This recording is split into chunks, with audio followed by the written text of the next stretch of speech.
Burayı merak işine Aç abi onu. Kapı açılmaz mı? şeyler yapmaya çalışıyoruz da birkaç arkadaş. Sataşmış. Tamam abi. Abi çıkılmaz. Açılmıyor mu? Çıkılmaz abi. Devye falan yok mu?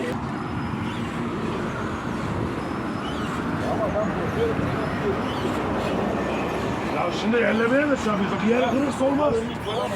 Bir şeyse ben nasıl götürürüm? Telefonunu verin ya. Aradık abicim aradık. Aradık abi aradık. Telefonunu arabasına koyuverin. Müdahale böyle değil. Yanlış dedi. Hoş demiş. Adam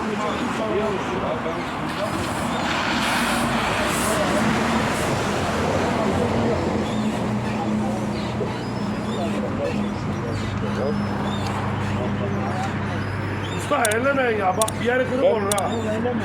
Korkuyorum abi.